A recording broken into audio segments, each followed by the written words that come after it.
It's been a long time since I've talked about Xenoblade 3, way too long, but thankfully I have an excuse now, thanks to the Wave 3 drop of the DLC, not Wave 4 yet, that Wave 4 looking quite exciting.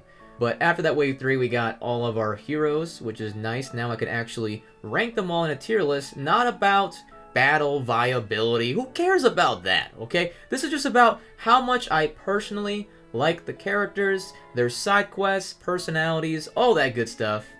And honestly, it's just an excuse for me to talk about Xenoblade 3. One of the best parts about that game is the side quests, and the heroes are emblematic of that. Now, hopefully you've already realized that this is going to be full of spoilers. You know, if you didn't heed the warning in the description, it's not on me, it's on you. But yeah, you should probably leave now if you haven't beaten Xenoblade 3. I also want to shout out the person who made this tier list is Indigo Send. Their Twitter handle is right there, so shout out to them. I believe this is ordered alphabetically. It might not be perfect, but there it is. It'll help us out a little bit. And as you can see, similar to my Xenoblade Trilogy main protagonist, antagonist tier list, it's mostly positive. Now, it'll make up for my abysmal hair right now. If you want some negativity, there it is. I promise you I'm going to be getting a haircut, but for now, it's fine. I'm just a small portion of the screen right now. Let's just focus on the tier list coming up right now. Alexandria is the perfect character to start out this tier list, because to me, she is the definition of a B-tier hero, and here's why. She has a great design. I mean, I wouldn't say it's one of my favorite designs, but it's good, right? She has a cool class. I really like using her class. Critical hits, I mean, come on. Any day, right? I like how they explore the whole fact that, like, yeah, they made the Collectopedia cards. Like, I like the context that they give to the world of Xenoblade 3, even though it's not necessary. Like, they could have just gone away with the Collectopedia cards just being this thing, this accepted part of society. But no, they actually give you lore, and to have a hero be directly connecting to that, I think that's pretty awesome. In terms of her side quests, I like the fact that you discover her because she jumps you, right? She attacks you and your friends. Like, when I first stumbled into that quest, it's probably going to be the first hero quest that you go into by accident. I also thought her Ascension quest was interesting. I did not expect there to be beef between Alexandria and Valdi. Well, more so along the lines of Alexandria. Valdi's just chilling, but there's a lot more deeper, bitter feelings that she has, which I think is really nice. But other than that, it's just not quite as memorable as a lot of other characters on this tier list.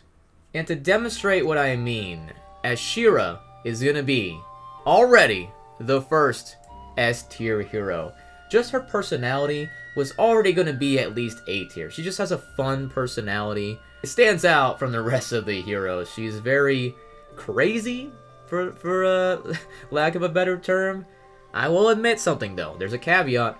In that first quest with her, she didn't leap out to me as one of my favorites, right? That first quest, what you see is what you get, you know, just out of the gates. But then you have the Ascension quest. That's what really drove it forward for me in terms of her being one of my favorites, because that Ascension quest just expands her character in a way that I could have never expected, right? Because when you have a bombastic personality like Ashera, you can just have her be entertaining the way she is, and for most people, that's already good enough. But they went a step further. They actually gave you kind of dark backstory that is relating to Eunice. These two have a connection of, like, remembering part of their past. I like that we get more of that, right? It's not just Uni.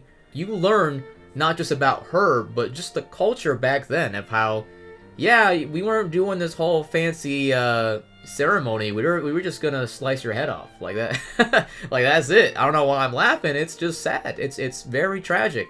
And how that builds to how she feels and why she is the way she is, I'm not gonna lie, I teared up during, I think, the final cutscene where she's talking to Uni about how she feels like death is, like, always at her throat, and so she'd rather go out on her own terms. That's why she's so crazy going into these battles, just careless, reckless, right? It's not the fact that she's just naturally bloodthirsty. It's the fact that, you know, I always feel like I'm gonna die, I might as well do it the way I want to. But the way just the scene and the writing is, it just really impacted me. I don't know how to put it. it's not just the fact that it surprised me, it's the fact that it builds on the themes of the game so well. The theme of mortality, especially. Just a constant reminder of mortality. I don't know. I think a lot of people will relate to it, and I certainly did. It impacted me a lot, so yeah. Gotta be S tier. Cammuravi starts with the letter C, and I think that's exactly where he belongs on this tier list. Here's the thing. I actually like Cammuravi. I just have more issues. Like, I don't really have a problem with Alexandria, for example. One of the most epic moments in the game is when he and Ethel are about to die, and then he pulls out the eye. I'm not gonna let you guys control me. I'm gonna go down the way I want. Fighting with Ethel to the death. Epic. Just awesome moment. Just totally, just awesome. However, you haven't really learned that much about him. You just know that he's Ethel's rival, and that's cool and all.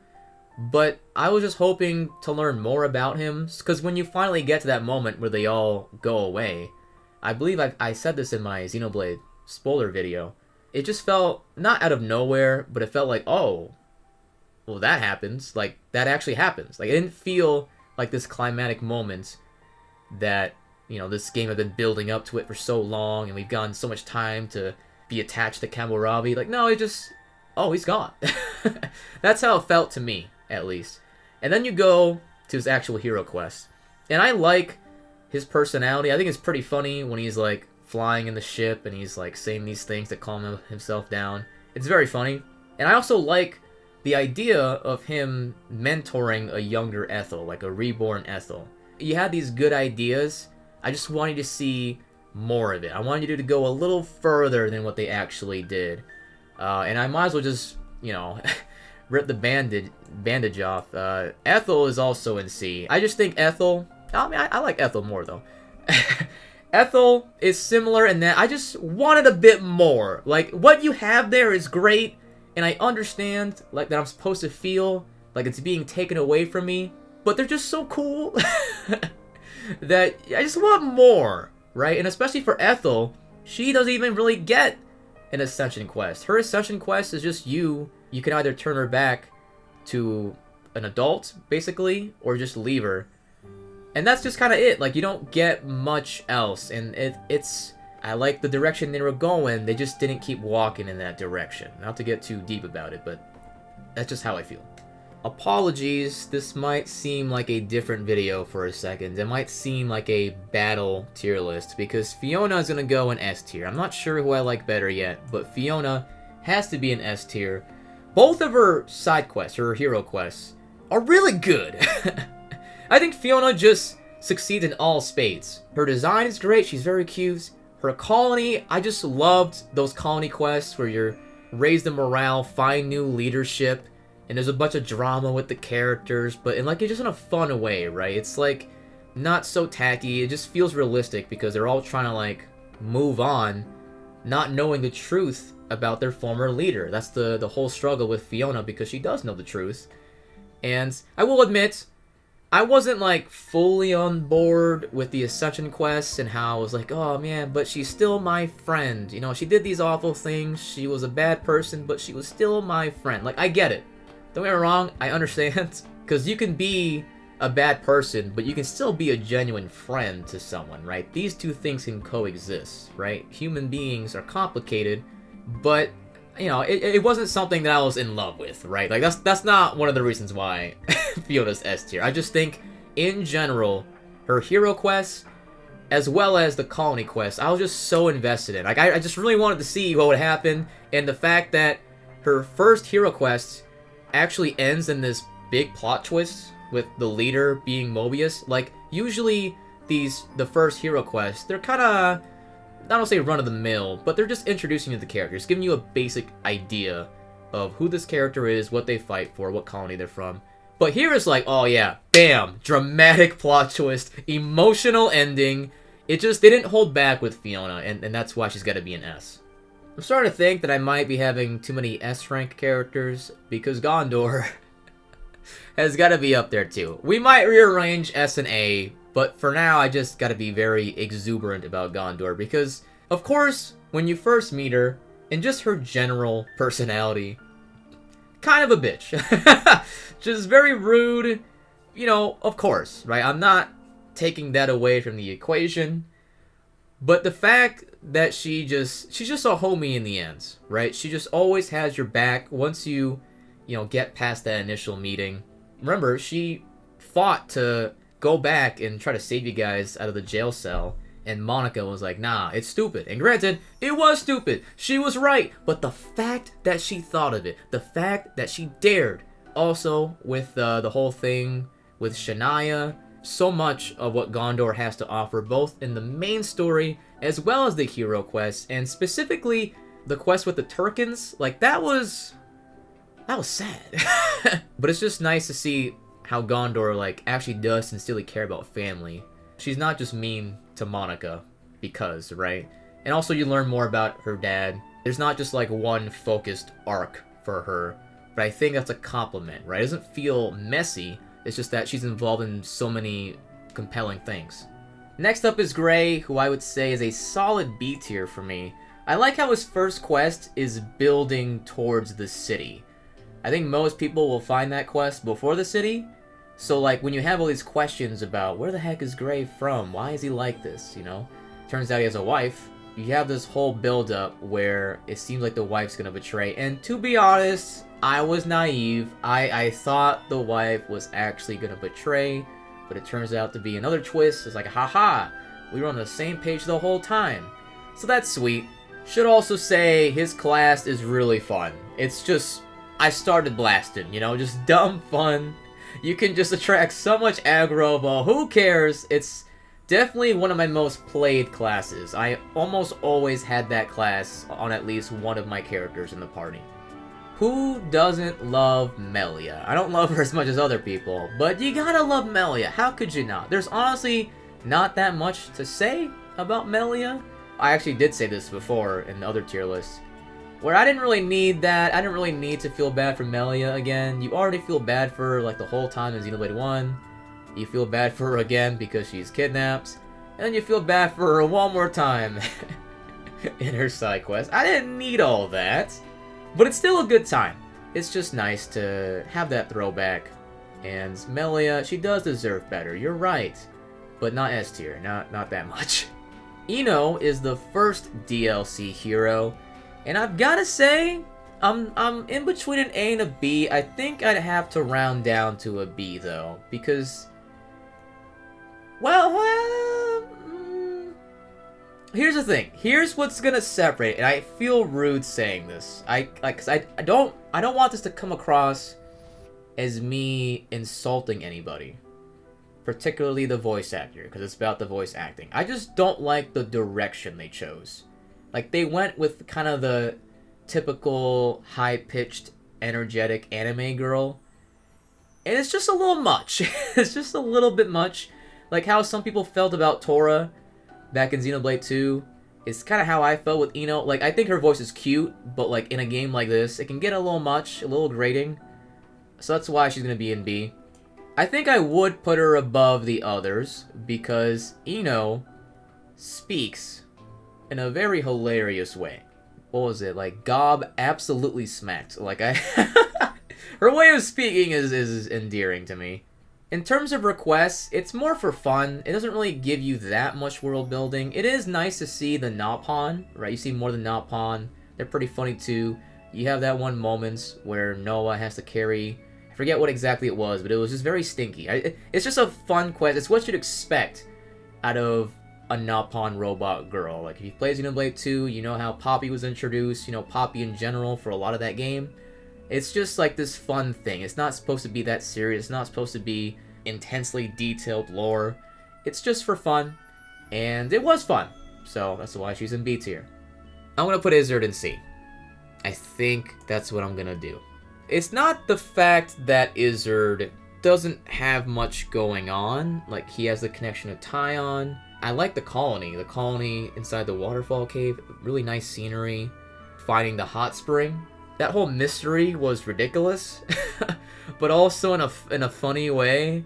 I just feel like he himself isn't all that interesting. Like, the character himself isn't all that interesting, Unfortunately, for all the green-haired characters out there, your best representation seems to be at B, because Juniper is also going to be at B. Juniper has such a warm presence. It's just so soothing and so mellow. Their class is cool too. I'm always a fan of a bow. The colony, it's not like one of my favorites, but I think it's a unique colony in terms of it being an isolationist colony. They don't want to have contact with the outside world. I kind of... I'm inching towards it, because... it's such a nice presence! It's just so nice. They're in Zeon's quest too! We might come back and bump Juniper to A, but for now, big fan. Maybe not that big of a fan, but big fan.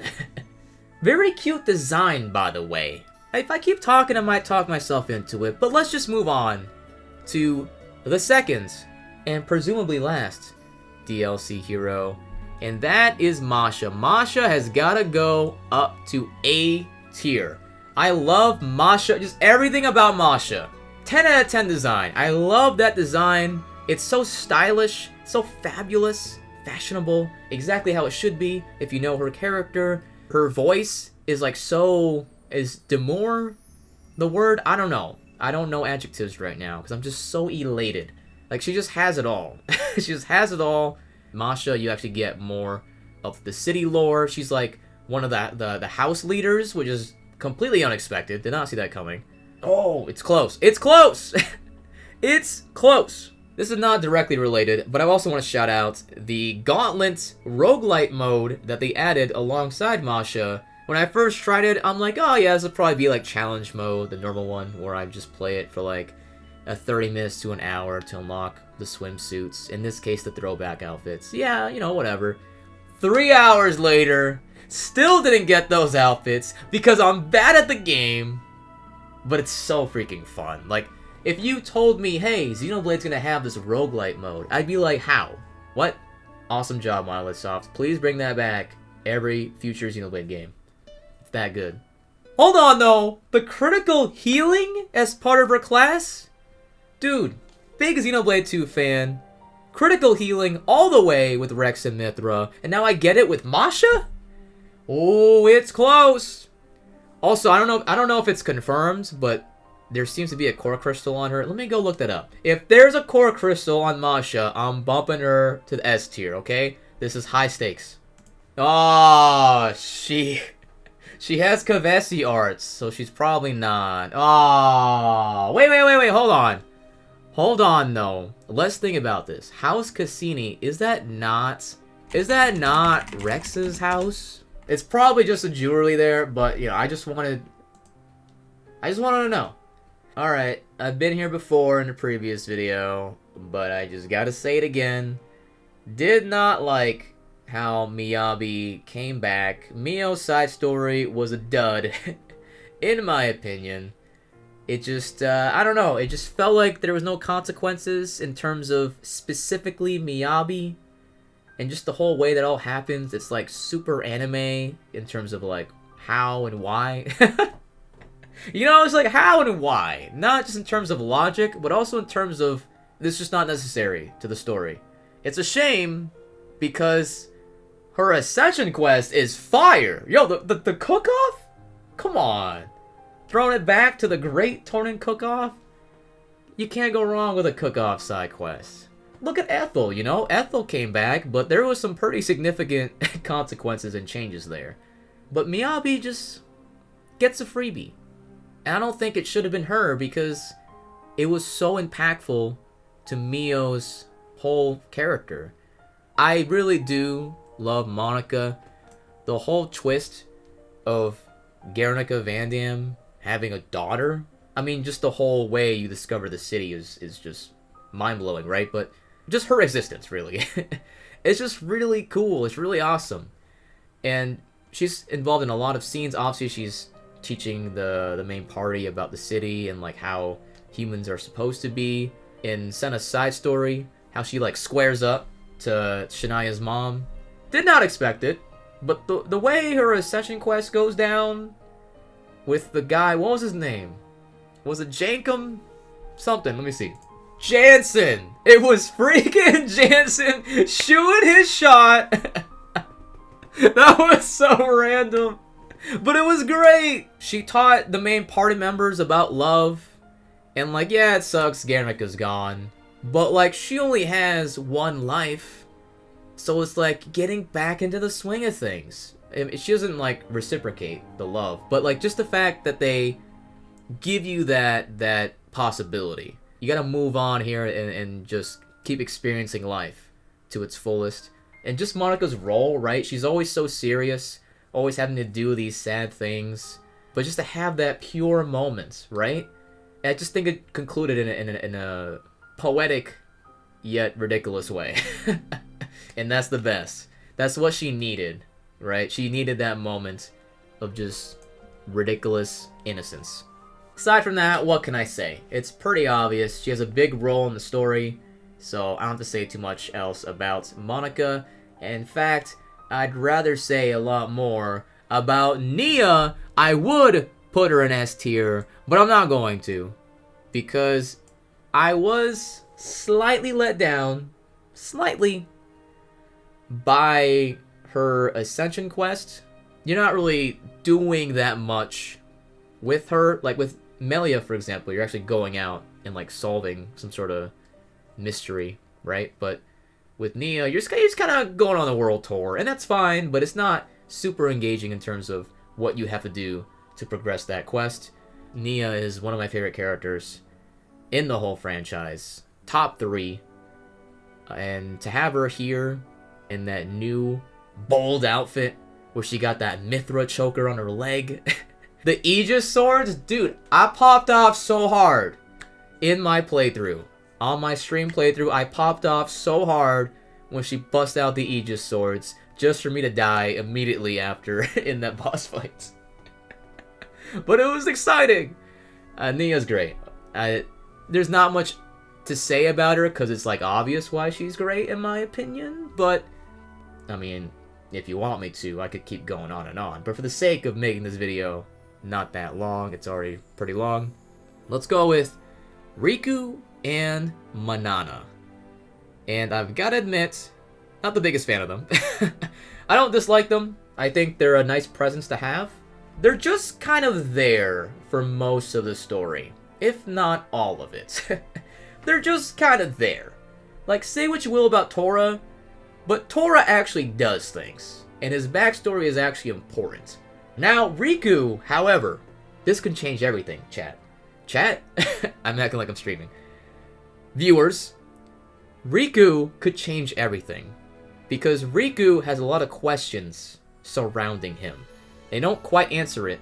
You seem to know a lot about these things, Riku. And Riku just smiles. And you have that little exchange with Riku and Melia. There is something going on with Riku that we don't know yet, and I think we will find out in Wave 4.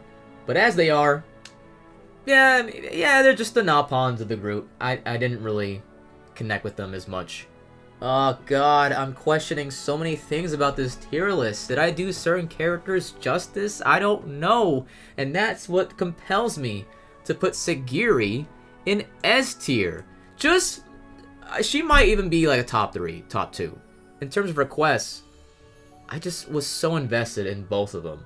The colony itself as well. You being able to relocate that colony to the prison. I love that whole process. All the quests, like, sincerely, some of my favorite quests were relating to Colony Zero and Segiri. I was just absolutely in love with everything about that. And then you see that painting? Remember that painting?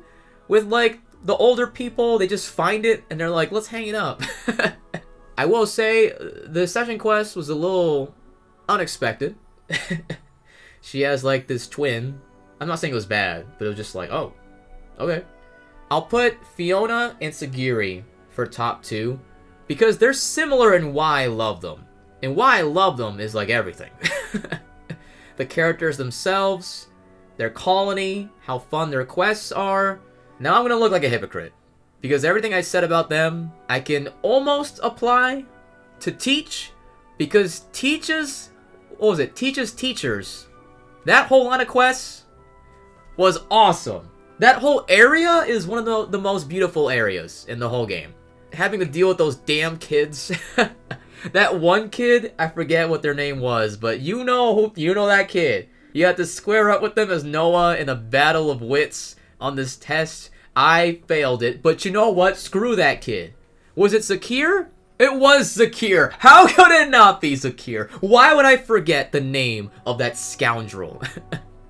But yeah, the thing is, I like Teach's first quest, how he guides you to that awesome view before he just tries to thrash you.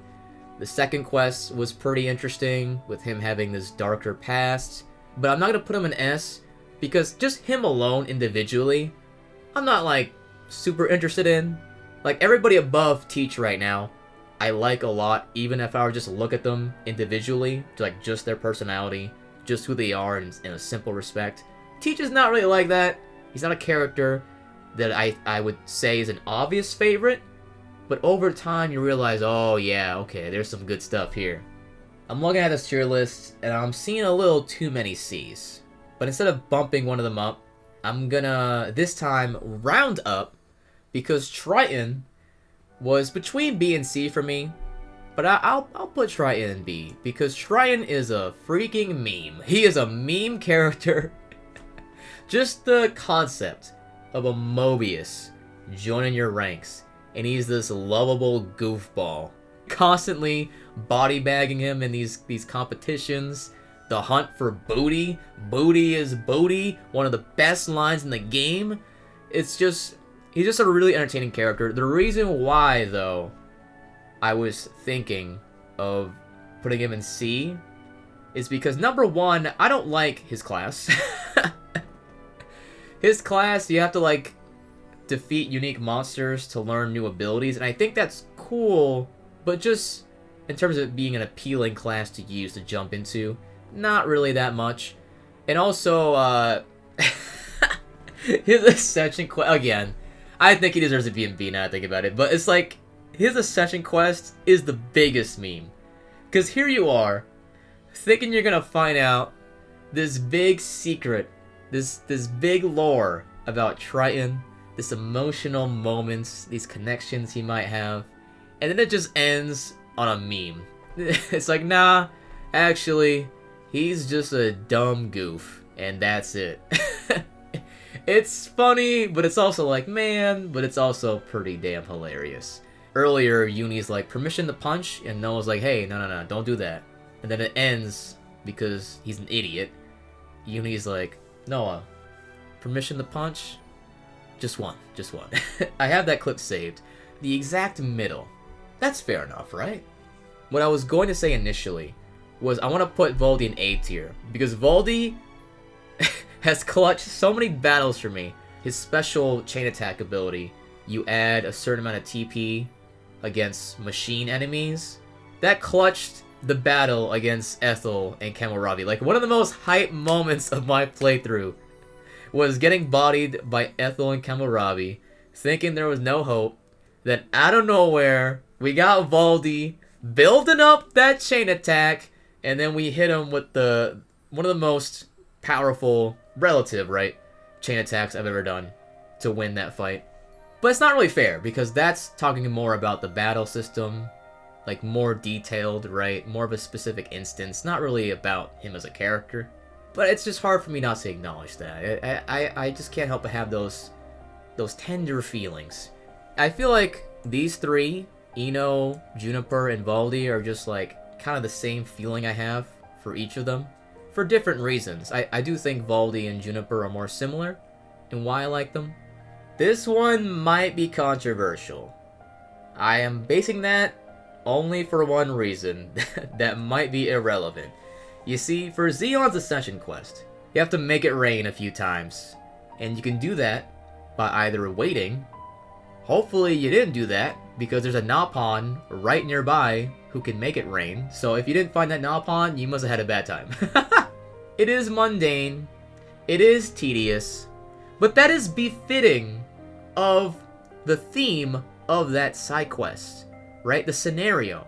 Because here's Zeon, right? You first meet him, this serious guy, okay? just trying to make the colony succeed. He's focused on the objective. I like his banter, by the way, with Lance and Tyon. Just taking it back down to humble beginnings. Screw war, let's talk about farming, okay? Let's talk about crops. And that's where Juniper comes in. I love Juniper's role and how, again, it's hard to remember these side character names, but they, like, have a crush on Juniper. It's great. But ultimately, it really is that mundanity. That's why I love that side quest. That's why I love Zeon, which is why I'll put him in A tier. The whole side quest to me had some really entertaining lines and banter, and it was just great. It just proved to me, like, these characters, it's not just about the world and how uniquely sad it is, right? It's not just about the atrocities, right? Like, these characters still succeed on a fundamental level. You know, stripping it all down to the basics. That's why I love Zeon's quest and why I love him. He's just a simple character. That's the thing too. He's a simple character who happens to be absorbed in all this chaos. But when you put that simple character in a simple setting, it just feels so comfy, like a humble abode, like you're returning to how things really should be. And that's the whole theme. That's the whole arc of this game, like returning things to how life should be. I don't know. Like, maybe I got a little too deep with that explanation, but I really did love that quest. It's one of my favorite quests in the game, despite how, like, boring it is, right? Quote unquote boring. I just really thought it added a lot to the game and a lot to his character. And with that, we have successfully ranked, finally, all of the heroes in Xenoblade 3. However, there's something that's bothering me. Should I narrow down S tier to top 3 or top 5? Top 4 just seems wrong. It just doesn't seem pleasant. I'm gonna do it. I was talking about it. I really do like Masha. Masha just gave me such a strong impression right away. If you hear noise in the background, that's a truck. My bad. They're excited for Masha too. We got the Masha fan club outside, guys. How can I not? And plus, it just looks tidier. Now, I want to leave you with a quick Wave 4 speculation, because I don't want to really do that in its own video. There's not much besides that teaser, right? It's just a few seconds. I want to say that I'm very excited, obviously, to see more of a realized direct Xenoblade 1 and 2 crossover. I know there's a select minority who criticize Xenoblade 3 for not being more of a direct connection. I think they're wrong, because I think it makes a lot more sense, in fact, to save the more direct connections for the DLC, because the people buying the DLC are guaranteed to be Xenoblade fans. People buying Xenoblade 3 are not guaranteed to be Xenoblade fans. There are going to be a lot of Xenoblade newcomers. No newcomer is going to buy the DLC and just play that, right? So, to me, it just makes sense. Like, this is not a surprise. The fact that they came out with Alvis, right? They're like, oh, you think you know what's coming? You think it's just going to be about the founders and the whole backstory of the city and all that? Well, here's Alvis. Here's Alvis, and what do you think about that? I totally forgot, honestly, that Console A is never mentioned in Xenoblade 3. And that leads me to what I wanted to say, why this all ties back to this video. And it's that if you look, hear me out, if you look at the class selection, there seems to be a suspiciously notable empty spot on the bottom right. Now, what does that mean? It could mean nothing. Because if you look at Super Smash Bros. Ultimate's menu, it's not a full rectangle. And there's other menus that depict the heroes. So Nara, that means nothing. Yes, it probably does mean nothing, but I don't care. Because I want, when you beat the Wave 4 story DLC, guess what you unlock? The secret final hero. Now, who could this be? Who could it be? It could be Alvis. I don't think it'll be Shulk or Rex, because it just feels weird having to choose one of them. Noah's ancestor guy we see in the trailer? Who's to say? Who knows? Who knows? It could be anyway. Or it could be Pyra and Mithra as a duo hero, just like Riku and Manana. All I'm saying is, it's possible. It's possible. So now I throw this to the viewers, you watched this video, you put a lot of effort into doing that because it was excessively long. Did you enjoy this tier list? Did you agree? Did you disagree? You probably did. You probably hated this tier list, but it's okay because we could all come together, talk about our favorite heroes, talk about the Wave 4 DLC. It's very exciting. It's an exciting time to be a Xenoblade fan, and I just can't wait. I just can't wait. But hopefully this tier list has made the wait just a hinge more bearable. But yeah, once again, thank you all for watching. I'll see you next time.